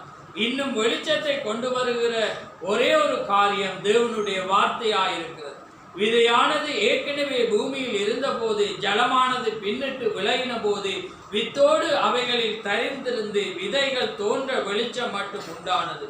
தேவன் தம்முடைய சிருஷ்டிப்பை உண்டாக்கினார். அதான் நான் ஏற்கனவே சொன்ன அந்த பூமிக்குரிய அந்த விதையாயிருக்கு. அந்த விதை பூமியில தான் இருக்கு. அதே போலதான் இந்த பூமியில தேவனுடைய ஜனம் அங்க என்ன செய்வாங்க, இருப்பாங்க. ஆனா முன்குறிக்கப்பட்ட அந்த நேரம் வரும்போது அவங்க என்ன செய்வாங்க, வருவாங்க. அதனாலதான் அவர் என்ன செய்யறார், அந்த கல்யாண விருந்த அந்த உவமையா சொல்லு. ஏண்டா கல்யாண விருந்துக்கு தேவன் ஒரு அழைப்பை கொடுக்குற. ஆனா அந்த அழைப்பை கொடுக்கும் போது அநேகர் என்ன செய்யறாங்க, ரிஜெக்ட் பண்றாங்க. ரிஜெக்ட் பண்ணும் போது எங்க அந்த மெசேஜ் மாறி போகுது, எங்க போகுது, வேலியில நின்றவனுக்கு, பக்கத்து வீட்டுக்காரனுக்கு, முடவன் குருடனுக்கு தான் அதை என்ன செய்ய போகுது, கடந்து போகுது. அது ஏனண்டா அதே போல இந்த கடைசி நாட்கள்ல அது சம்பவிக்கும். அப்ப தேவன் வந்து அதை வாக்கு கொடுக்கும். அப்ப அதனால பாருங்க, இந்த 10 லட்சத்துல 1 அது எளிமை. அதான் அந்த முன்குறிப்பு. அதுதான் அவங்க எப்படிப்பட்ட மனிதர்களாய் இருந்தாலும் அந்த தேவன் அந்த மாற்றத்தை கொண்டு வர அவரால் மாத்திரம்தான் என்ன செய்ய முடியும். அதனாலதான் அங்க தாவீது என்ன செய்யறான், அதை குறித்து அவன் சொல்லும் போது, இவர்களுடைய ஆவியில கபடம் இல்லாம இருக்கிறதோ அவர்கள் பாக்கியவான். அப்ப அந்த ஆவி ஏனண்டா அதான் பாவம் செய்கிற ஆத்துமாதான் என்ன செய்யும், சாகும். அப்ப அதனால்தான் தாவீது என்ன சொல்றான், என் சரீரமே கர்த்தரை துதி என்றவன் எங்கேயும் நீங்க பார்க்க மாட்டீங்க. அவன் எப்படி பாடுறான், என் ஆத்துமாவே கர்த்தரை துதி. ஏண்டா இந்த சரீரத்திலிருந்து நாங்க செய்யற எதுவுமே உணர்ச்சியாயிருக்கு. ஆனா ஆத்துமாவுக்குள்ள தேவன் இருப்பாருண்டா, அதான் அவன் சொன்னான், முழு ஆத்துமாவோடும் முழு இருதயம். அவன் எங்கேயும் பாருங்க நீங்க வேதத்தை, என் ஆத்துமாவே கர்த்தர், என் ஆத்துமாவில் இருந்து நான் தேவனை துதிப்பேன். என் ஆத்துமான்னு தான் அவன் சொல்லுவான் வேதாமத்துல பார்த்துருப்பான். ஏனென்றா அந்த ஆத்துமா தான் தேவனா. ஏன்னா இது வந்து பூமிக்குரிய கூடாது. இது வந்து என்ன செய்யும், அழுகிதான் போகும். இது பூமியில் இந்த சரீரத்துல நாங்க எடுத்துக்கொள்ளப்படவே முடியாது. இது தேவனுக்கு பிரியம் இல்லாது, ஐம்புலங்களால் உலகத்தால் ஆளுகை. ஆனா ஆவியில எங்களுக்கு கபடம் இல்லாம இருந்தால் நாங்க பாக்கியவான. அப்ப அந்த ஆவியில் இருந்துதான் ஒரு மனிதன் உணர்வோடு, ஆவியோடு, உண்மையோடு, கருத்தோடு துதிக்கும் போதுதான் அது என்ன செய்யப்படும், ஆசீர்வதிக்கப்படுகிறதா இருக்கும். ஆமென். அதை பாருங்க. அடுத்தது வாசிங்க, 32:3 வாசிங்க. நான் அடக்கி வைத்த மட்டும் நித்தம் என் கதறுதலினாலே என் எலும்புகள் உலர்ந்து போயிற்று. இரவும் பகலும் என்மேல் உம்முடைய கை பாரமாய் இருந்ததினால் என் சாரம் உஷ்ணகால வறட்சியைப் போல வறண்டு போயிற்று. நான் என் அக்கிரமத்தை மறைக்காமல் என் பாவத்தை உமக்கு அறிவித்தேன். என் மீறுதல்களை கர்த்தருக்கு அறிக்கையிடுவேன் என்றேன். தேவரீர் என் பாவத்தின் தோஷத்தை மன்னித்தீர். ஆமென். பாருங்க அந்த காரியத்தை அப்படியே நான் அடக்கி வைத்த மட்டும் நித்தம் என் கதறலினாலே என் எலும்புகள் உலர்ந்து போயிட்டு. நாங்க ஒரு காரியத்தை நாங்க அடக்கி வைக்க மட்டும் அது என்ன செய்யுங்கள, வேதனைப்படுத்த, அது எலும்புகளை என்ன செய்யப்படும், உலர்ந்து போகும். ஆனா 5 அவன் என்ன சொல்றான், நான் என் அக்கிரமத்தை மறைக்காமல் என் பாவத்தை உமக்கு அறிவித்தேன். என் மீறுதலை கர்த்தருக்கு அறிக்கையிடுவேன் என்றேன். தேவரின் பாவத்தின் தோஷத்தை மன்னித்தேன். அப்ப அவன் என்ன செய்யறான், ஒரு மனிதன் தனக்குள்ளாக ஒரு காரியத்தை வச்சிருக்க மட்டும் அதை என்ன செய்யும், அது வேதனையை கொண்டு. ஆனா தேவனுக்கு அவன் அறிக்கையிடும் போது தேவன் என்ன செய்கிறார், அதை அவர் என்ன செய்கிறார், மன்னித்து அவருடைய பாவத்தின் தோஷத்தை அவர் என்ன செய்கிறார், மன்னிக்கிறார். அப்ப அதான் முன்னுக்கு பார்த்தீங்கன்னா, எவனுடைய மீறுதல் மன்னிக்கப்பட்டதோ, எவனுடைய பாவம் மூடப்பட்டதோ அவன் பாக்கியவான். எவனுடைய அக்கிரமத்தை கர்த்தர் எண்ணாது இருக்கிறாரோ, எவனுடைய ஆவியில் கபடம் இல்லாது இருக்கிறதோ அவன் பாக்கியவான். ஏனென்றால் இந்த காரியம் யாரால முடியும், தேவனுடைய மனிதர்களால. அப்ப அவங்களோட காரியத்தை தேவன் என்ன செய்கிறார், அதை மன்னிக்கிறேன். அவங்களோட ஆவியில கபடம், ஏன்னா அந்த ஆவியில இருந்து அந்த உணர்வு என்ன செய்யும், அதை காண்பிக்கும். தேவனிடத்துல மன்னிப்பு கேட்கும் போது தேவன் என்ன செய்யற, அவன பாவத்தின் தோஷத்தை, ஏண்டா அவனுக்காக தான் அவர் அவர் ஏண்டா அவனோட ஆத்துமா வந்து எப்பயுமே தேவனுக்கு பிரியமா இருக்கணும் என்று அவன் விரும்பி. அதனாலதான் நான் சொல்றேன், நான் அன்றைக்கு கூட திகழ் சொன்ன காரியம் அதான் திகழ் சொல்ல, நீங்க ஒருவேளை சில காரியத்துல தவறா இருந்தாலும் இன்னொருவன் உங்களை பார்த்து இடறக்கூடான்னு நீங்க முயற்சிக்கிறீங்க. ஏன்னா நான் ஒரு கிறிஸ்தவன், என்னால் அவன் இடறக்கூடாதுன்றதுக்காக நீங்க பொறுமையோட நடக்கிறீங்க. தேவன் உங்களை ஆசீர்வாதம். அதனால தேவனுக்காக தேவன் என்னால ஒருவன் இடரக்கூடாது முயற்சிக்கிறீங்க, அது தேவனுக்குரிய ஒரு ஸ்டெப்பா இருக்கு. அப்ப அதனால தேவன் என்ன செய்வார், அதை தேவன் உங்களுக்கு ஆசீர்வாதமா அதை மாற்றி. ஆனா இன்றைக்கு பலர் அப்படி செய்ய, அவ என்ன நினைச்சாலும் எப்படி நடந்தாலும் உலகம் எங்களை பார்க்கிறதே என்றதை கூட இன்றைக்கு நாங்க என்ன செய்யறோம், சிந்திக்காம நடக்கும். ஆனா நீங்க ஒவ்வொரு அடி எடுத்து வைக்கும் போது உலகம் உங்களை தான் பார்க்கும். ஆமே. ஏனென்றால் நீங்க உங்கள்கிட்ட ஏதோ ஒரு வெளிச்சத்தை அவங்க காண்பாங்க. ஏண்டா தேவன் உங்களை வெளிச்சமா தான் படைச்சு. ஆமே. நீங்க மலையின் மேல் உள்ள பட்டன். அதனால நீங்க அதை மட்டும் சிந்திங்க. எங்க நடந்தாலும் எங்க போறண்டாலும் உலகம் உங்களை பார்க்குதுன்னு நினைக்க, தேவன் உங்களை பார்க்கும். என்னால உலகம் ஒரு காரியத்தை கெட்டு போகக்கூடாது, உலகம் என்ன கண்டு இடரக்கூடாது என்று நீங்க சிந்திப்பீங்கண்டா தேவன் அது நிமித்தம் உங்களை ஆசீர்வதி. ஏன்னா தேவனுடைய சிலாக்கிய தேவன் எதையுமே மறக்கிற தேவன். ஏன்னா உங்களுக்கு நான் சொல்லியிருக்கேன், ஒரு காரியத்துல நீங்க தவறி போனாலும் இன்னொரு காரியத்துல நீங்க வரும்போது வெள்ளாடு செம்மறியாடு என்று பிரிக்கப்படும் போது நீங்க ஒவ்வொரு பரிசுத்தவானுக்காக நீங்க ஒவ்வொரு மனிதனுக்காக செய்த பெற்ற கிரியைகள் உங்களை என்ன செய்யும், அடுத்த ராஜ்யத்துக்கு வழி நடத்தும். உங்களால செய்ய முடியாம போனாலும் ஒரு காரியத்துல நீங்க உதவி செய்து ஒவ்வொரு காரியங்களை செய்யும் போது அது தேவனுடைய ராஜ்யத்தை. அப்ப இன்னொரு ஆத்மா கெட்டு போகக்கூடாது என்று நீங்க உத்தமமா நடப்பீங்கன்னா அது உங்களை என்ன செய்யும், தேவனிடத்துல அந்த நியதி அங்கே சேர்க்க தேவன் எப்பயுமே மாறாத தேவன். ஏண்டா அவர் எப்பயுமே அந்த காரியங்களை தேவன் என்ன செய்யறது இல்லை, மறப்பதே. அதான் நாங்க பார்த்த நாங்க அமிலேக்கியர் இஸ்ரவேல் ஜனங்கள் நடந்து வரும்போது அமிலேயர்க்க வழி மறந்து என்ன செய்யறாங்க, தண்ணி கொடுக்க. அப்ப அவர் என்ன சொல்ற, அவங்கள நீ எக்காரணம் கொண்டும் என்ன செய்யக்கூடாது, மன்னிக்கவே கூடாது. நான் அதை மனதுல வச்சிருக்கிறேன். இந்த வசனங்களை வாசிச்சா புள்ளறிங்க பாருங்க. தேவன் தண்ட பிள்ளைக்கு வழி மறைச்சதால அவர் சொல்றாரு, அவங்கெல்லாம் மறந்துட்டாங்க, இஸ்ரவேல் ஜனம் மறந்து. அவர் சொல்ற இந்த மனசுல நான் வச்சிருக்கிறேன். அதனால அதான் அவர் சொல்றே, அவங்களோட வேரோட நீங்க குடும்பணும்ன்ற பாருங்க. எப்ப காலம் கடந்து அதுலதான் ஒருவன் என்ன செய்யறான், தப்ப வைக்கிறான். யார் தப்ப வச்சு, சவுல் தப்ப வைக்கக்குள்ளதான் ரிஜெக்ட். உட்டான ராஜ்யபாத்துல சொல்றே ரிஜெக்ட், முன்னுக்கெல்லாம் விடுறே. ஆனா அதுல தப்ப வைக்கணும் சொல்ற ஆள்ற கதை முடிஞ்சு.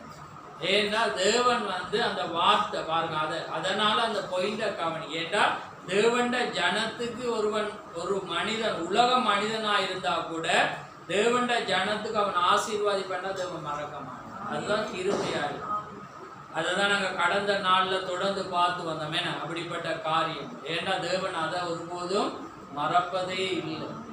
அப்ப ஆனா அதுக்கு எதிராக நடந்தாங்கன்னு வைங்க, தேவன் மனசுல வச்சு நீங்க முன்குறிக்கப்பட்ட ஜனமாயிரும். இப்ப பாருங்க, தேவனுடைய காரியம் அப்படிப்பட்ட ஒன்றா இருக்கிறது. அதனால கர்த்தர் உங்களை ஆசீர்வதிப்பாராக. அதனால நீங்க பாருங்க, தேவனுடைய அந்த கிருபை முன்குறிப்பவானது சொற்பமாயிரும். அதனால நீங்க அதான் இந்த வேத வசனத்துல பார்த்தா, கர்த்தாவே கர்த்தாவே என்று கூப்பிடுகிறதினாலும் அல்ல, அற்புத அடையாளங்கள் செய்வதனாலும் அல்ல, பிரசங்கிப்பதினாலும் அல்ல, நான் சொல்லிய இந்த வார்த்தையின்படி செய்பவனே பிதாவின் சித்தத்தை செய்கிறவனாகும். ஆமென். அந்த வார்த்தையின்படி நீங்க நடப்பீர்களானால் நிச்சயமாக கர்த்தர் உங்களை ஆசீர்வதிப்பார். அப்ப தேவனுடைய வார்த்தை.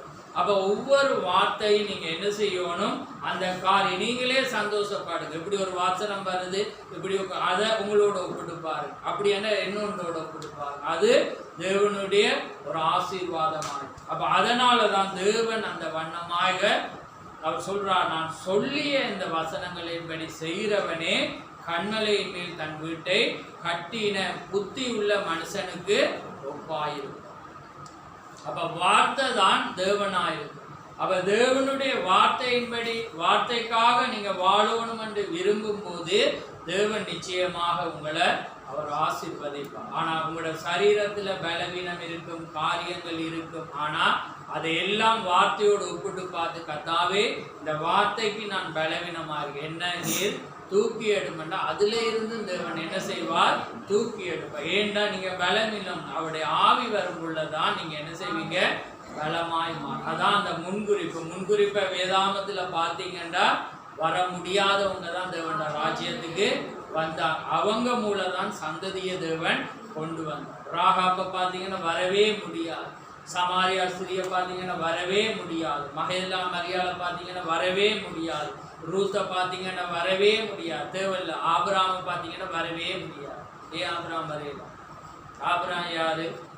ஒரு யூதனா? யூதனே இல்லை. யார் அவன்? கல்தேர் என்னும் பட்டத்தில் ஊர் என்னும் இடத்துல வந்த ஒரு புறஜாதியான ஒரு மனிதன். அவன் விக்கிரங்களை வழிபட்ட 75 வயசு மட்டும் தேவனை அறியாத மனிதன். ஆனா தேவன் அவனை கொண்டு. அதே போலதான் தேவன் முழு உலகம் முழுவதும் தேவனுடைய ஜனம் இருக்கிறார். இப்ப மட்டும் எங்களுக்கு யார் என்று தெரியும். அதனாலதான் முழு விசுவாசத்தோடு நாங்க பிரசங்கிச்சு வாரோம். அதை மாத்திரம் செய்யற நாங்க மேன்மை பாராட்ட இல்லாம போகுது. ஏனென்றா அந்த கிருப வரக்குள்ள அவன் வருவானண்டா அவனுக்கு கிறிஸ்தவத்துக்குரிய வரலாறே இல்லாம இருக்கும், அதுக்குரிய அடிச்சுவடே இல்லாம இருக்கும். நீங்க வார்த்தையை பிரசங்கிக்கும் போது அவன் என்ன செய்வான்? உள்ளே வரும். அப்ப அதனாலதான் நீங்க சொல்ற ஒரு காரியத்துல அவர் என்ன செய்யறாரு? அங்கே வெளியே போயிட்டு வாரு, என்ன நடக்குது? அவருக்கு ஜூரின் பாஸ் பண்ணணும்னு வருது. என்ன செய்யற? அந்த நேரத்தில் எல்லாமே க்ளோஸ் ஆகிருக்கிறது. அவர் என்ன செய்யற? ஒரு பாத்ரூமுக்குள்ள என்ன செய்யற? போறே, அது பாரும் என்ன ரெஸ்டாரண்ட்டும் சேர்ந்த உண்டு. அப்போ உள்ளே போகும் பார்த்தீங்கன்னா ஒரு வயசான கிழவி. அவள் லிப்டிக்கெல்லாம் அடித்து அரைப்புற ஆடையெல்லாம் போட்டு ஒரு மனிதனோட அவள் கிடக்க. அப்போ அவள் கிடக்கக்குள்ள உள்ளே போக்குள்ள அவர் சொல்ற இவளெல்லாம் ஒரு பொம்பளையாண்டுட்டு அவர் போக்குள்ள தேவனுக்கிட்ட தீர்க்கதரிசிக்கு ஒரு தரிசனம் உண்டாகும். ஒரு முழு உலகத்தை பார்க்குறேன். முழு உலகத்தில் பார்த்தீங்கன்னா என்ன நடக்குது? ரத்தம் வந்து முழு உலகத்தையும் நினைக்குது.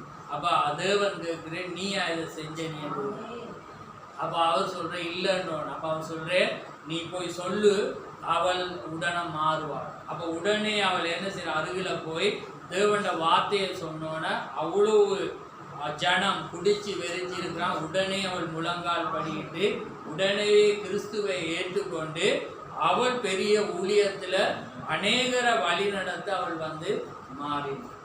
அப்படிதான் இந்த மெசேஜ். ஆமென்.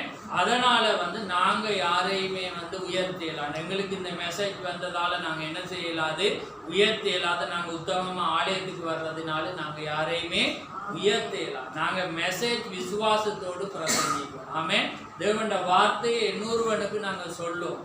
அது வருமா வராததா என்பது தேவன் தான் அறிந்தார். அதான் 10 லட்சத்துல உண்டாயிருக்கு. நீங்க 1000 பேருக்கு சொல்வீங்க, ஒருவனும் வரா. நீங்க சோர்ந்தே போகாது. நான் அதான் சொன்னேன்னா என்ன அன்றைக்கு ஏசாயால வாசிச்சேன். என்ன வசனம்? பிள்ளையை பெறாத மலடியே அதெல்லாம் சொல்லி வருது. என்ன மற்ற ஸ்திரீக்கு 1000 பிள்ளைகள் என அது வரும், ஆனா உங்களுக்கோ ஒன்றுதான் வரும். ஏனென்றா அது வந்து சொற்பமாய். அதே போலதான் தீர்க்கதரிசி அந்த வசனத்துக்கு அர்த்தம் கொடுக்குற. என்னண்டா நாங்கள் ஸ்தாபனம் ஒரே நேரத்தில் 1000 பேரை கொண்டு வரோம். ஆனால் நாங்கள் ஒன்றை கொண்டு வர்றதே பெரிய மல்லுக்கட்டி என இழுத்து பறித்து கிரேனை கொண்டாவது இழுத்து கொண்டு வர வேண்டிய நேரமாக இருக்குது. ஏனென்றா அது 10 லட்சத்தில் உண்டாயிருக்கு. அப்போ அதேதான். அதனால நீங்கள் சோர்ந்து போவாங்க, சொல்லிட்டே போங்க. அவன் வரையிலண்டு நீங்கள் அவனை குறித்து பேசுவீங்கன்றா நீங்கள் தான் மடையறாய். ஏண்டா அதை தீர்மானிக்கிறவர் வந்து கர்த்தராய். ஆமென். அப்ப அதனாலதான் தீர்க்கதரிசில தேவனை நீயா இதை செஞ்ச. அப்ப அவர் உடனே சொல்ற. அவர் சொல்ற உண்ட கடமை சுவிசேஷத்தை சொல்லுவார். நான் தான் ஒரு பாவி. ஏன்னா தேவன் வந்து பாவிய ரட்சிக்க தான் தேவன். அதே போல வேதாமத்துல பாத்தீங்கன்னா வந்த மனிதர் தேவன் அங்கே பிறந்த தேவனுக்காக பிறந்த யூதர்கள் அல்ல. தேவன் அழைச்ச ஒவ்வொரு மனிதரும் வந்து வேறு இனங்களை சேர்ந்தோம். அதான் நாங்கள் பார்த்தோம். மோவாப், ரூத் வந்து வரவே முடியாத ஒரு சந்ததி, சபிக்கப்பட்ட சந்ததி. ஏன்னா யாருக்கு? லோத்துடைய பிள்ளைகளுக்கு பிறந்த. ஆனால் தேவன் அதை கொண்டு வந்தார். அதே போல உங்களையும் என்னையும் கொண்டு வர்றது தேவனால் மாத்திரம்தான். தேவன் கொண்டு வராவிட்டால் நாங்கள் ஒன்றுமே செய்ய முடியும். அதனால தேவனுடைய மெசேஜ் வந்து எளிமையானது. அதான் ஒரு எளிமையான மெசேஜை தான் நான் கொண்டு வந்தேன். நான் பார்க்கும்போது இது சின்ன, இது ஒரு 10 நிமிஷம் வர்ற ஆடியோவில் கூட 15 நிமிஷமும் இல்லை. ஏனென்றா இது சிறு காரியம். தீர்க்கதரிசி அழகான ஒரு காரியம். 10 லட்சத்தில் ஒன்று, சிம்பிளான ஒன்று. அது எல்லாமே உயிர் வாழக்கூடியது. ஆனால் தேவன் ஒன்றைதான். அது வந்து தேவன் தீர்மானிக்கிறதாயிரு. ஆமென். அந்த தீர்மானிக்கிறவர் கர்த்தராயிரு. நாங்க எங்க நியமித்திருக்கிறாரோ அதுதான் அவருடைய திட்டமாயிருக்கும். அதனால கர்த்தர் தாமே உங்களை ஆசீர்வதிப்பாரா. நாங்கள் யாரும் எழுந்திருக்கிறோம். நன்றி ஆண்டவரே, நன்றி கர்த்தாவே, சோதரம் சோதரம் ஆண்டவரே, பரிசுத்தரே, கோடான கோடி சோதரம், நல்லவரே சோதரம் சோதரம் ஆண்டவரே, நித்தியரே கோடான கோடி சோதரம், நேற்று மாறாதவரே சோதரம் சோதரம். மகா பரிசுத்தமுள்ள பிதாவே, இந்த மகத்துவமான அந்த காலை வேளைக்காக தகப்பனே கோடான கொடி சோதரம். ஆம் கர்த்தாவே, இந்த அருமையான இந்த நேரத்திலே ஒரு அழகான ஒரு சிறு வார்த்தையை கொண்டு கர்த்தாவே சிறிது நேரம் நாங்கள் தியானிக்கும்படியாக நீர் கொடுத்ததான அந்த சிறு வார்த்தைக்காக ஒரு சோதரம். ஆம் கர்த்தாவே, எந்த வண்ணமாக இயற்கையின் பிறப்பு ஆவிக்குரியருக்கு அடையாளமாயிருக்கிறது போல கர்த்தாவே, ஒரு மனிதன் சரீரத்தில் உண்டான ஒரு ஜீவனை கொண்டு வர அந்த விந்தை கொண்டே கர்த்தாவே ஆவிக்குரிய காரியங்களை நாங்கள் பொருத்தி பார்க்கும்படியாக இந்த காலை வேளையிலே நீர் எங்களுக்கு உதவி செய்த கிருபைக்காக சோதரம். ஆண்டவரே, உம்முடைய சிருஷ்டிப்பு, உம்முடைய இயற்கை, ஆண்டவரே உம்முடைய தெரிந்து கொள்ளுதலை பார்க்கும்போது எந்த மனிதனாலும் அதை பெருமை பாராட்டாத முடியாதபடி அது எல்லாவற்றையும் உம்முடைய ஞானத்தினாலே நீர் கர்த்தாவே நீர் தெரிந்து கொண்ட தேவனாயிருக்கிறீர். ஆம் கர்த்தாவே, எந்த வண்ணமாக 10 லட்சமும் உயிர் உள்ளதாக இருந்தாலும் வாழ வைக்கத்தக்கதான ஒன்றே நீர் அதுக்குள்ளாக வைத்ததை நாங்கள் பார்க்கிறோம். அதே போல கர்த்தாவே, முழு உலகம் எங்கும் கோடான கோடி ஜனங்கள் கிறிஸ்தவர்கள் இருந்தாலும் இன்றைக்கு உம்மால் தெரிந்து கொள்ளப்பட்ட ஒரு சொற்ப ஜனத்தை நீர் உடையவராயிருக்கிறீர் என்று நாங்கள் அறிந்திருக்கிறோம். அதனாலே கோடான கோடி ஸ்தோத்திரம். உம்முடைய கிருபையினாலே விசுவாசத்தை கொண்டு ரட்சிக்கப்பட்டீர்கள். இது உங்களால் உண்டான நீதி அல்ல, இது என்னால் உண்டான நீதி என்று சொன்ன தேவன். ஆம் கர்த்தாவே, இது எங்களுடைய எந்த தகுதியும் அல்ல, எந்த காரியம் அல்ல, உம்மாலே அது உண்டானது என்பதை நாங்கள் அறிந்திருக்கிறோம். அதனாலே கர்த்தாவே, வந்திருக்கிற எங்களை ஆசீர்வதியும். ஒவ்வொரு மத்தியிலும் உம்முடைய வார்த்தையை நாங்கள் விதைத்திருக்கிறோம். யார் வளர்வார்கள், யார் வளர மாட்டார்கள் என்பதை நீர் அறிந்த தேவன். ஆனாலே விசுவாசத்தினாலே நீதிமான் பிழைப்பான் என்ற வண்ணமாக இந்த இடத்திலே விசுவாசத்தோடு நாங்கள் உம்முடைய விதையை விதைத்திருக்கிறோம். நிச்சயமாக அது ஒரு நாளிலே முளைக்கும் என்று நாங்கள் அறிந்திருக்கிறோம். அதுக்காக நாங்கள் காத்திருக்க, அதுக்கான பரிசுத்தாவி மழையானது பொழியப்பட ஆண்டவரை நாங்கள் காத்திருக்கிறோம். நிச்சயமாக நீர் அதை செய்வீர் என்று நாங்கள் அறிந்திருக்கிறோம்.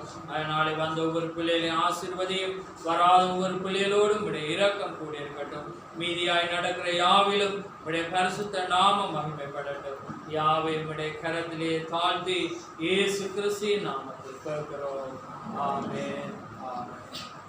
பரமண்டலத்தில் இருக்கிற எங்கள் பிதாவே, உம்முடைய நாமம் பரிசுத்தப்படுவதாக, உம்முடைய ராஜ்யம் வருவதாக, உம்முடைய சித்தம் பரலோகத்தில் செய்யப்படுவது போல பூலோகத்திலும் செய்யப்படுவதாக.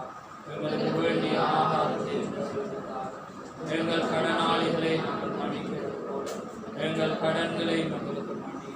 எங்களை சோதனைக்கு விடாமல் தீமை என்று ரட்சித்து ராஜ்யமும் வல்லமையும் மகிமையும் என்றென்றைக்கு விளைவுகிறது.